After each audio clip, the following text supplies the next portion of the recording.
এটা পুরোপুরি আইনের আওতায় আছে। এখন তদন্ত চলছে, আমি এই নিয়ে কোনো মন্তব্য করব না।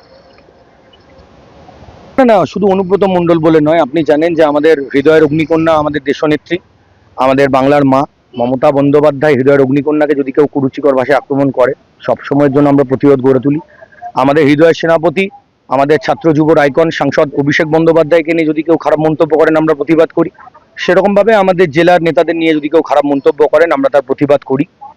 হ্যাঁ, সেরকমভাবে একটা প্রতিবাদ করেছি যখন মিডিয়া বলেছিল যে এর কোনো সত্যতা নেই, অডিও সত্যতা যাচাই করেনি মিডিয়া। তো বিজেপির কিছু আইটি সেল এইটা নিয়ে খুব লাফালাফি করছিল, সেই মুহূর্তে একটা আবেগের বশে একটা লাইভ হয়েছে। যদি এক্ষেত্রে কাউরির ভাবাবেগে কোনো আঘাত দিয়ে থাকি তাহলে আমি ক্ষমা প্রার্থী, এবং আমি কাউরির ভাবাবেগে আঘাত লাগানোর জন্য এই ভিডিও করিনি। সুতরাং যদি কিছু হয়ে থাকে সেটা ভুল হয়েছে। একটি অনভিপ্রেত ঘটনার ভিডিও আমাদের সামনে আসে, আমরা সেটা দেখি যে এই ঘটনা সত্যি কিনা, এবং সত্যি আমরা দেখতে পারি হ্যাঁ ঘটনাটা সত্যতা রয়েছে। আমরা তাই আমাদের শৃঙ্খলা ভঙ্গ কমিটির সঙ্গে আলোচনা করে আমরা তাকে 6 বছরের জন্য সাসপেন্ড করেছি।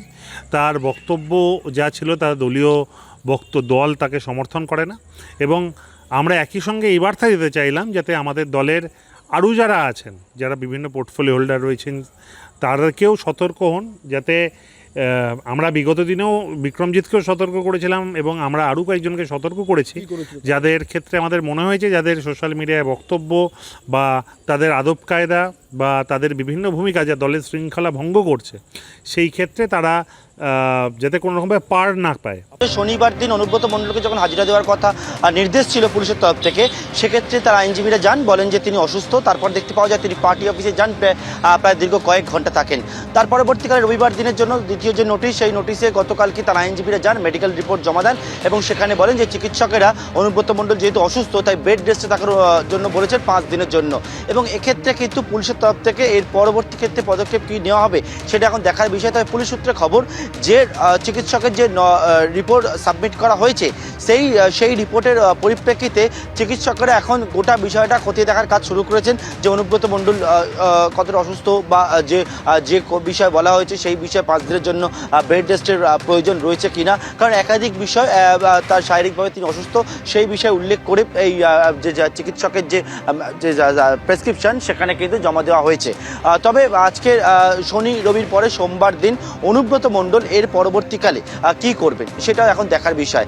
পুলিশের তরফ থেকেই বা কী করা হবে সেটাও এখন দেখার বিষয়, কারণ পুলিশ ইতিমধ্যে জানিয়েছেন যে কড়া ব্যবস্থা নেওয়া হবে, এবং এফআইআর পর দুদিনে 2টি নোটিশ যায় অনুব্রত মণ্ডলের কাছে। কিন্তু অনুব্রত মণ্ডল শনি এবং রবি দুদিনেই গরহাজির থাকে। আজকে সোমবার দিন কি পদক্ষেপ নেওয়া হয় বা কিছু করা হয় কিনা, কি স্ট্র্যাটেজি পুলিশ বা অনুব্রত মণ্ডলে সেই দিকেই সকলের নজর রয়েছে। পাশাপাশি তুমি জানো যে এই ঘটনার পরিপ্রেক্ষিতের মধ্যেই বোলপুরের আইসিকে উদ্দেশ্য করে এক ছাত্র নেতা, তিনিও কিন্তু একটা ভিডিও ভাইরাল হয়, তিনি আক্রমণ করেন। তার পরিপ্রেক্ষিতে পুলিশ জানাচ্ছে ওই ছাত্রনেতার বিরুদ্ধে 3টি ধারায় এফআইআর করেছেন তারা স্বতঃপ্রণোদিতভাবে সিউড়ি থানাতে, এবং সেক্ষেত্রেও একটি জামিন অযোগ্য ধারা রয়েছে।